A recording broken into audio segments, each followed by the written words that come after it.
gostaria de pedir que os irmãos abrissem suas Bíblias no Evangelho de João, capítulo 13, a partir do verso 1.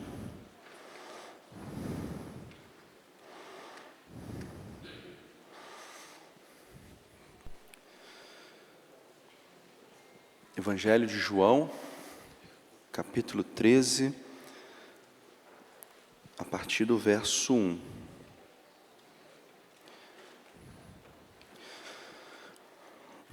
Diz assim a palavra do Senhor. Antes da festa da Páscoa, sabendo Jesus que havia chegado sua hora de passar deste mundo para o Pai, e tendo amado os seus que estavam no mundo, amou-os até o fim. Enquanto jantavam, o diabo já havia posto no coração de Judas, filho de Simão Iscariote, que traísse Jesus. Sabendo que o Pai lhe entregara tudo nas mãos e que viera de Deus e para Deus estava voltando, Jesus levantou-se da mesa, tirou o manto e, pegando uma toalha, colocou-a em volta da cintura. Em seguida, colocou água em uma bacia e começou a lavar os pés dos discípulos e a enxugá-los com a toalha que trazia em volta da cintura. Aproximando-se de Simão Pedro, este lhe disse: Senhor, tu lavarás os meus pés? Jesus lhe respondeu: agora não compreendes o que eu faço, mas depois entenderás. Respondeu-lhe Pedro: nunca lavarás meus pés. Disse-lhe Jesus: se eu não te lavar, não terás parte comigo. Então Simão Pedro lhe disse: Senhor, não laves somente os pés, mas também as mãos e a cabeça. Jesus lhe respondeu: quem já se banhou, precisa lavar apenas os pés, pois no mais está todo limpo. Vós estáis limpos, mas nem todos. Senhor meu Deus, meu Pai, está aqui a Tua palavra, está aqui o Teu servo, está aqui o Teu povo. Que em nome de Jesus, por amor a Ti, pelo amor que o Senhor tem por nós, tome este momento nas Tuas mãos, que o Teu Santo Espírito fale aos nossos corações e que cada um de nós, todos aqueles que nos ouvem, saiam daqui diferentes da maneira como entramos, mas semelhantes a Teu Filho amado. Se conosco, obrigado por tudo, e é confiantemente que nós oramos em nome de Jesus. Amém.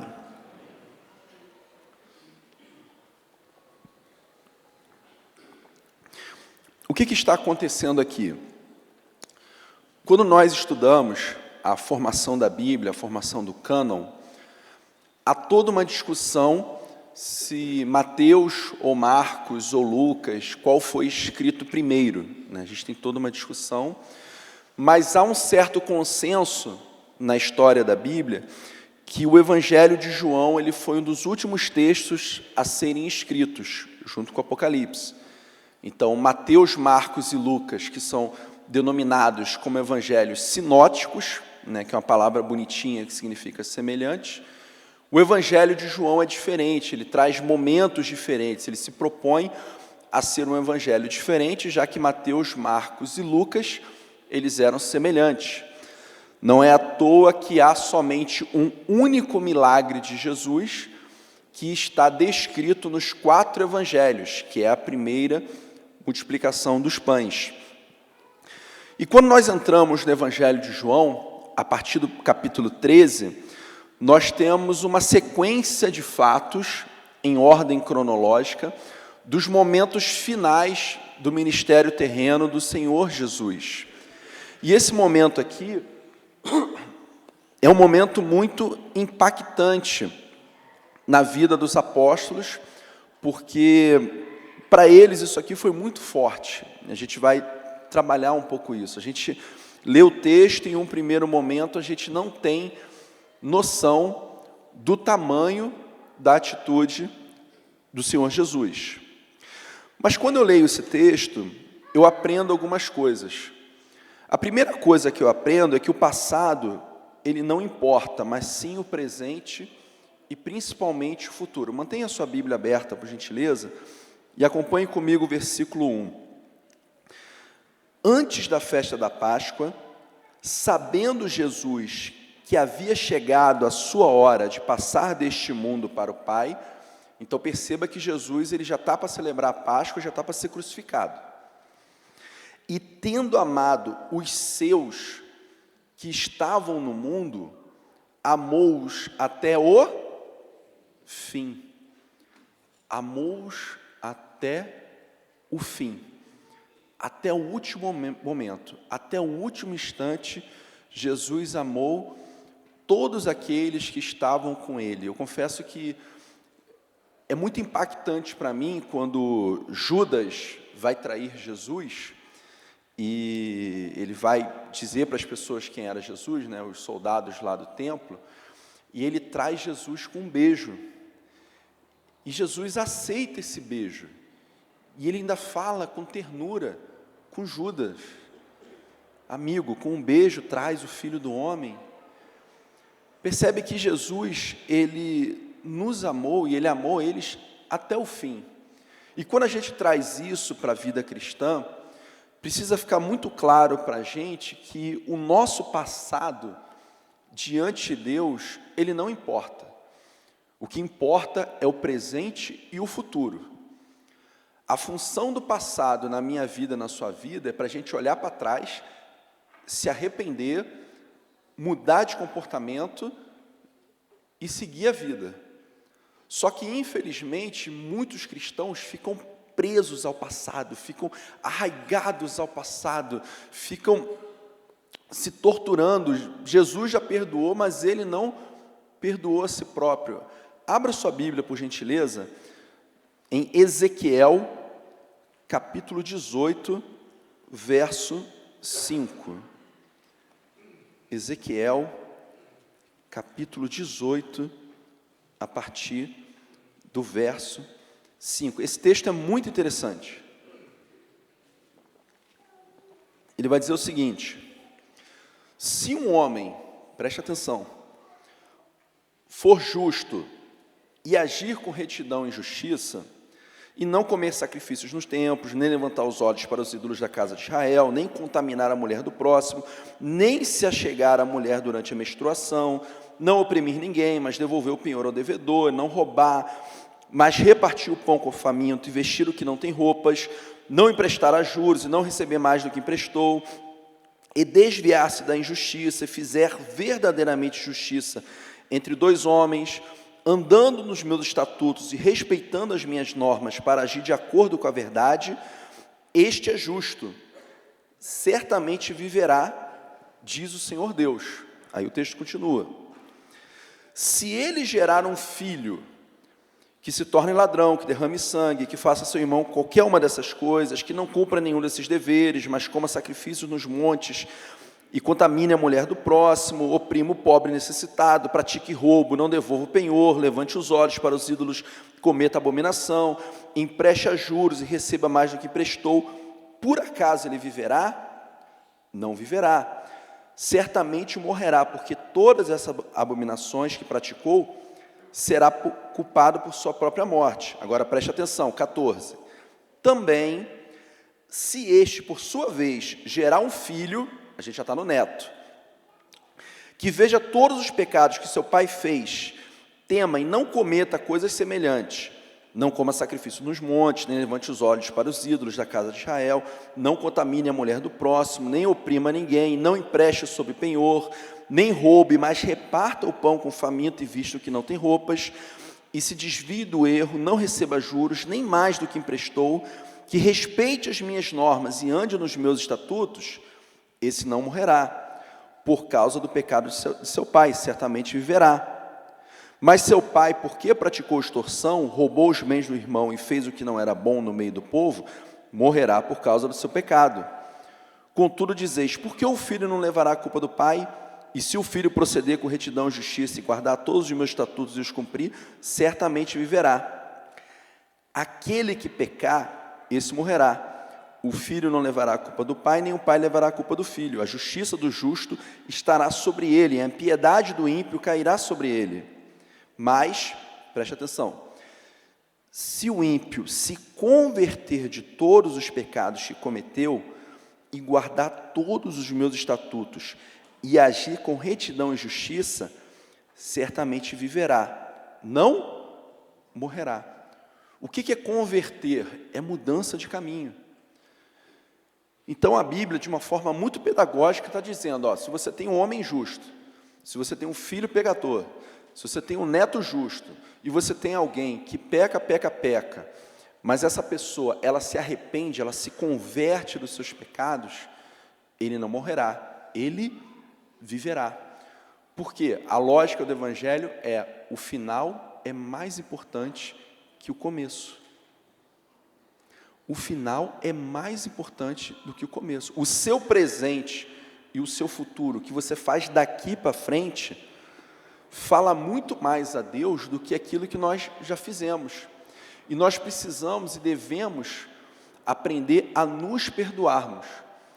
Eu conheço irmãos, e já conversei e já aconselhei irmãos, que eles são muito misericordiosos com os outros, mas para consigo mesmo, eles são muito legalistas. Então nós precisamos aprender a nos perdoarmos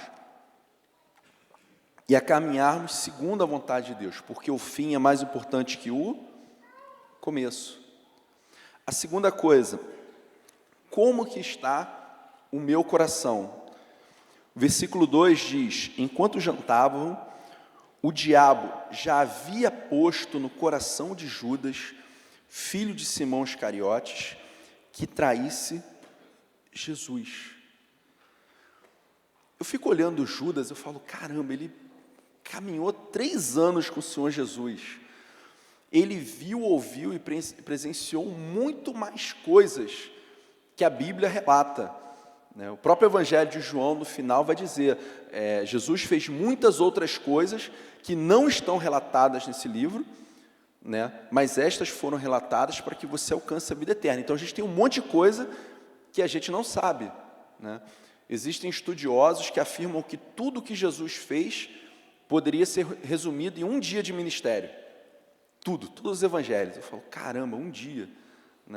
Jesus teve 3 anos de ministério, 365 vezes 3, dá mais de 1000 dias. Ainda assim, o texto diz que enquanto jantavam, o diabo já havia posto no coração de Judas, filho de Simão Iscariotes, que traísse Jesus. Aí talvez você fale assim, pastor, mas foi o diabo que colocou. Judas não teve escolha, não teve. Projeta por gentileza Atos, capítulo 5, verso 3. Atos, capítulo 5, verso 3.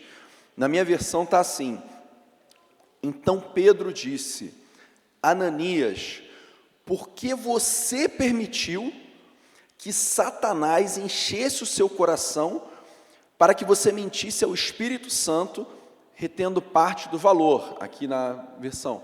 Então Pedro perguntou, Ananias, por que Satanás encheu o teu coração para que mentisses ao Espírito Santo e ficasses com uma parte do valor do terreno? A própria Bíblia vai falar para mim e para você, não deixe lugar ao diabo.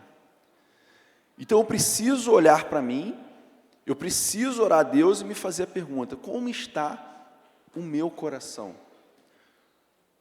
Ele está limpinho, eu amo a todos, eu perdoo a todos, eu não tenho mágoa no meu coração, ou algumas pessoas ao longo da vida foram fazendo coisas contra mim, e eu fui guardando um pouquinho de ressentimento, eu fui guardando um sentimento negativo, e eu fui permitindo que esse sentimento fosse fazendo morada em meu coração. Quando eu olho para a vida de Judas, eu já sei que ele não é gente boa há muito tempo, porque diz a palavra de Deus que ele era o tesoureiro, e o que ele fazia com o dinheiro que colocavam lá? Ele tirava uma parte para si. Quando Jesus é lavado lá com nardo puro, ele é o primeiro a reclamar, poxa, isso aí podia ser vendido por 100 denários. E aí o texto vai dizer, ele fala isso, não porque ele se preocupasse, mas porque de fato ele pegava uma parte para ele. Então muitas vezes, infelizmente, nós nos desviamos da vida com Jesus, não de um dia para o outro, não de um momento para o outro, não de uma hora para outra, mas alguém faz algo contra mim, meus sogros, meu cunhado, meu chefe, primo, alguém próximo, um irmão da igreja, e aí eu guardo um ressentimentozinho contra essa pessoa.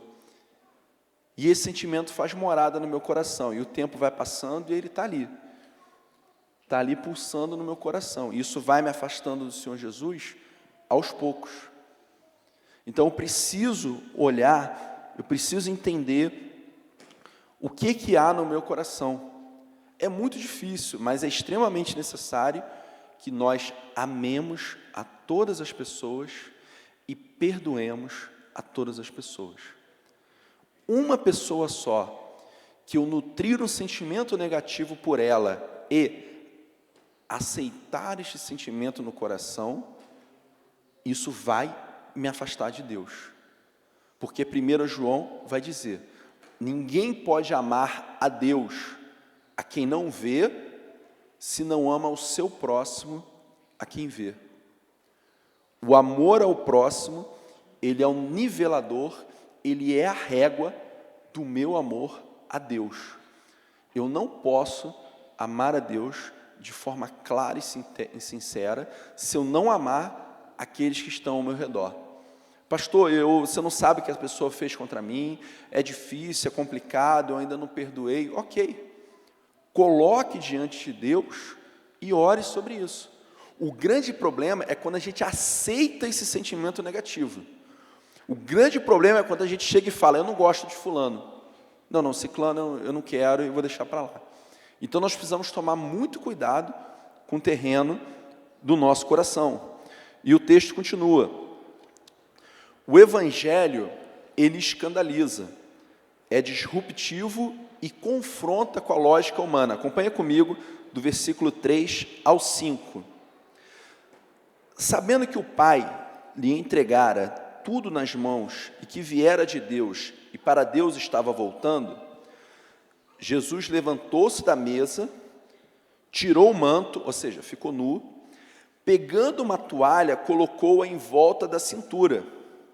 Em seguida, colocou água em uma bacia e começou a lavar os pés dos discípulos e a enxugá-los com a toalha que trazia em volta da cintura. Isso daqui certamente foi um escândalo muito grande para todos aqueles discípulos, para aqueles apóstolos. Por quê? Lavar os pés de alguém, dentro da cultura judaica, era algo extremamente, mas quando eu falo extremamente, é extremamente tamanho 72 do Microsoft Word, extremamente humilhante. Para os irmãos terem uma ideia, nós estamos aqui num regime escravocrata, né? Então um judeu, ele poderia ter um escravo que fosse judeu e um escravo que fosse gentio. Ele poderia ter essas duas. Nessa época, se você se endividasse, você poderia ser vendido para pagar a dívida. Então o maior medo das pessoas nessa época era cair em escravidão, e qualquer um poderia se tornar escravidão. Foi capturado por piratas, por bandidos numa viagem. Então, a escravidão era algo que poderia ocorrer com qualquer um. E haviam escravos judeus e escravos gentios. Dentro da cultura judaica, um judeu, ele nunca pediria para um escravo judeu lavar os seus pés. Você consegue entender isso? Um judeu, ele nunca, isso historicamente falando, tá? Não é Bíblia, é história.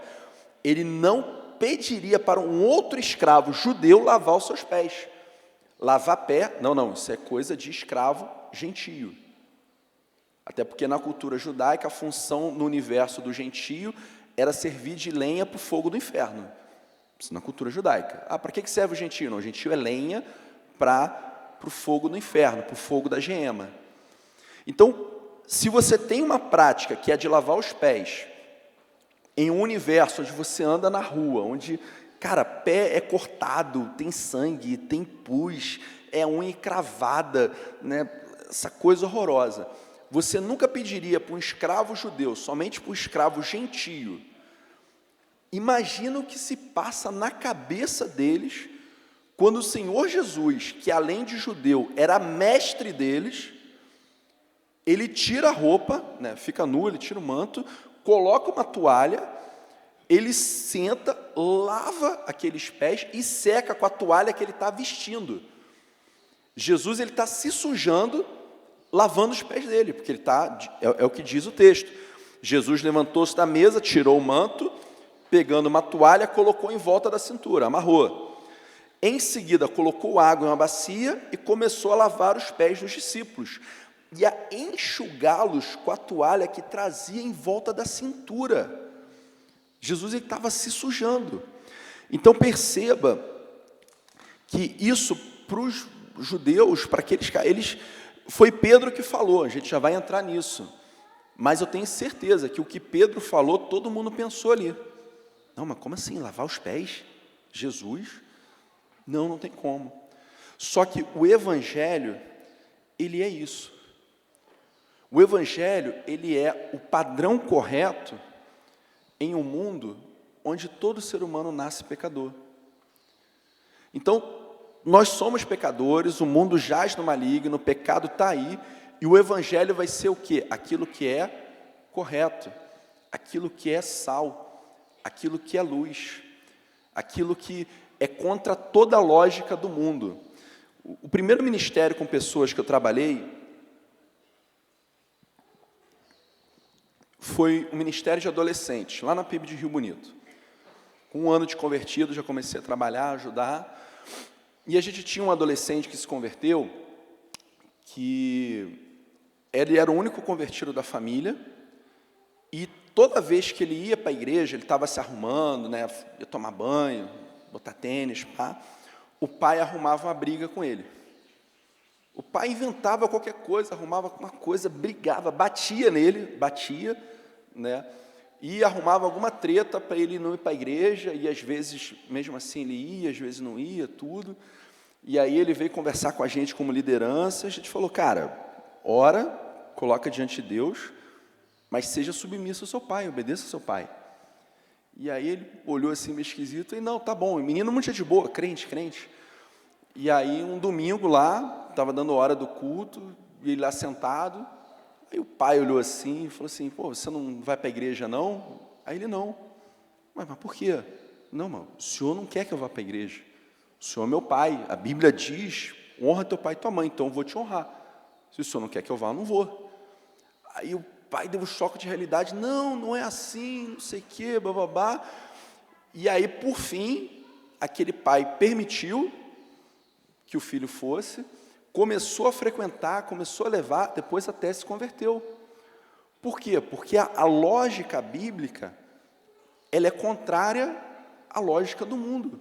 O que o Evangelho diz para eu fazer, para a humanidade, é loucura. Dá outra face. Se alguém te bater, dê outra face. Existe algo mais louco que isso? Se alguém der na minha cara, meu primeiro sentimento é socar a pessoa, depois eu peço perdão a Jesus. Mas o primeiro momento é a minha reação. Mas o que o Evangelho ele diz? O Evangelho ele é diferente. Ele torna você diferente, ele torna eu diferente. A gente vira quase que alienígena no meio do nosso trabalho, no meio da nossa família, se eles não conhecerem. O Evangelho é isso. Ele me torna diferente do mundo. E eu preciso entender isso de uma forma muito clara. Porque se eu não entender que eu sou diferente, se eu quiser ser igual a todo mundo, então estou me afastando do Evangelho. Então, o Evangelho não é para mim. E o texto continua, caminhando para encerrar. Pedro ficou escandalizado, versículos 6 a 8. Aproximando-se de Simão Pedro, este lhe disse, Senhor, tu lavarás os meus pés? Jesus lhe respondeu, agora não compreendes o que eu faço, mas depois entenderás. Respondeu-lhe Pedro, nunca lavarás os meus pés. Olha que curioso, Pedro, o apóstolo que estava ali colado com Jesus, próximo a Jesus, a gente vê que ao longo do seu ministério existem momentos que somente Pedro, Tiago e João presenciam, né, a ressurreição da filha de Jairo, o monte da transfiguração. O único que caminha sobre as águas ao encontro de Jesus era Pedro. Pedro é interessante que ele age primeiro e pensa depois, né? Mas ainda assim ele fica completamente escandalizado. Não. Eu olho isso aqui, né? Versículo 8: nunca lavarás os meus pés. Isso aqui é muito esquisito, porque Jesus, ele é mestre, Pedro é discípulo. Então você não questiona um mestre desse jeito, virar para a pessoa e falar: você nunca vai lavar os meus pés? Pedro está escandalizado. Por quê?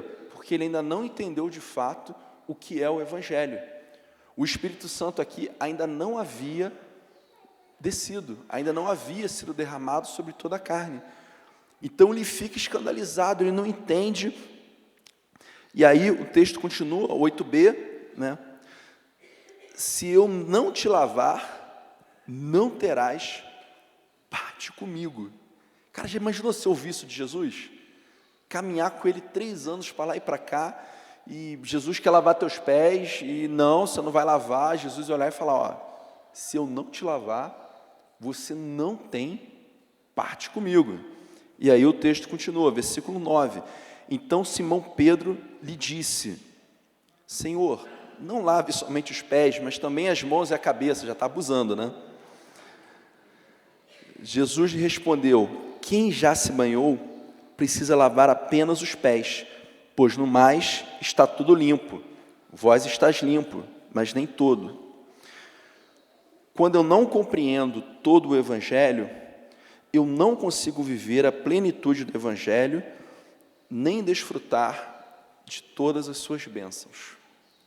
Quando eu não compreendo todo o Evangelho, eu não consigo viver a plenitude do Evangelho, nem desfrutar de todas as suas bênçãos. Perceba que viver o Evangelho é um caminho contrário à nossa carne. É um caminho contrário à nossa vontade. É um caminho contrário àquilo que no fundo eu desejo. Porque no fundo eu desejo, o que eu gostaria de ganhar no fundo? No fundo, eu gostaria de ganhar na Mega Sena, mas sem jogar, então o milagre é maior. Eu gostaria de ter muito dinheiro guardado, não me preocupar com isso e poder servir a Deus de boa. Você gostaria disso, Leonardo? Gostaria, claro que eu gostaria. Mas o que o Evangelho me convida? Ele me convida a depender de Deus. Ele me convida a confiar na provisão de Deus. Ele me convida a confiar em Deus em todas as áreas da minha vida, principalmente aquelas sobre as quais eu não tenho controle. Porque ninguém consegue amar alguém sem confiar nessa pessoa, sem acreditar nessa pessoa. E o Evangelho, em essência, é um convite para amar a Deus acima de todas as coisas e amar ao próximo como a mim mesmo. Só que quando chega o fim do mês e, caramba, esse mês não vai dar para pagar todo o cartão de crédito. É o mínimo mais um pouquinho. E aí, como é que fica o nosso coração? Quando eu olho lá o cheque especial, quando eu olho lá início do ano, material escolar, isso, aquilo. Quando eu recebo a notícia de uma doença, uma dificuldade, como que fica o meu coração? Por isso o Evangelho, ele é um convite para que a gente ame a Deus e confie nele com todo o nosso coração. O que não é fácil, obviamente, mas é necessário. Por isso que nós frequentamos a igreja semanalmente, por isso que nós lemos a Bíblia diariamente, por isso que nós oramos diariamente, porque a nossa carne, ela sempre vai querer nos afastar do Evangelho. E eu preciso, no meu coração, com a minha mente, domesticar a minha carne para dizer: eu confio no Senhor Jesus e eu vou viver de acordo com a sua vontade. Eu vou confiar nele, eu vou caminhar com ele. A gente acha engraçado, eu pelo menos acho engraçado essa reação de Pedro, mas caramba, ele caminhou com Jesus 3 anos. Ele não entendeu ainda direito a questão, mas ainda assim, naquele momento, ele tem esse choque de realidade: não vai lavar meus pés. E aí Jesus deixa claro: se eu não lavar seus pés, você não tem parte comigo. Por isso esse texto, ele nos convida a tomarmos algumas atitudes. A primeira delas é sermos humildes. O Senhor Jesus lavou os pés dessas pessoas. Se o Senhor Jesus lavou os pés dessas pessoas, eu não vou engolir seco quando meu chefe grita comigo? Ah, pastor, mas ele está errado, acredito. Mas eu vou querer tomar uma atitude. Humildade. Humildade. O que é humildade? É eu entender que eu não sou melhor que você, nem você é melhor do que eu. É eu me permitir ser humilhado. Que isso, pastor? Você humilhado? Vai, você, eu, todo mundo.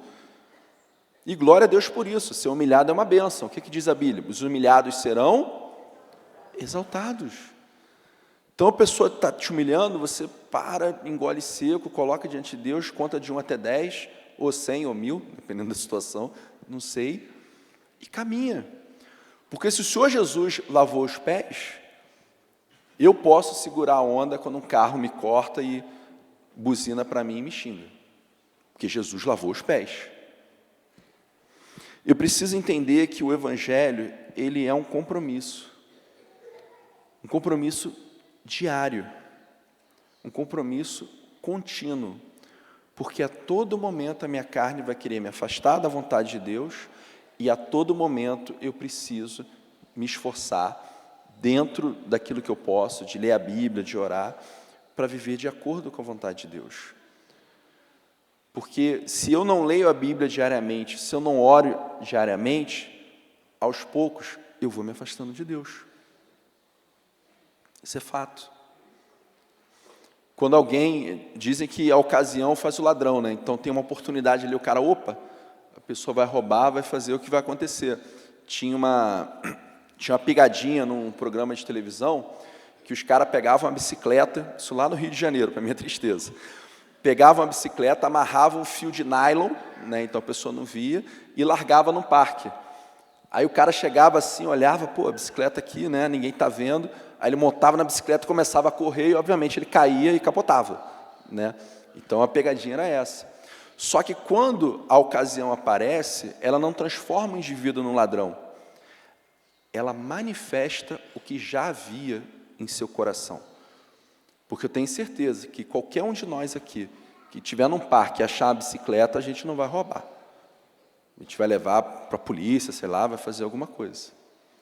Então, o Evangelho me convida para a humildade, ele me convida para o compromisso, e ele me convida para a submissão, para poder me colocar diante de Deus e falar, Senhor, eu quero viver de acordo com a Tua vontade. Senhor, se e quando for necessário, eu vou lavar os pés de alguém. Porque o Senhor fez isso. Então, se o Senhor fez isso, e o Senhor é Cristo, eu sou cristão, eu preciso seguir o seu exemplo. Então, que nessa manhã, cada um de nós saia daqui com esse coração. Um coração disposto a viver aquilo que é o Evangelho, um coração que vai tomar atitudes por amor a Cristo, um coração que vai se encher de humildade, compromisso e submissão. Amém? Senhor, meu Deus, meu Pai, eu quero te pedir em nome de Jesus, que essa palavra gere mudança em nossas vidas, que nós saiamos daqui diferente e que, por amor a Ti, vivamos de acordo com a Tua vontade. Se conosco, obrigado por tudo, eu te peço e agradeço em nome de Jesus. Amém.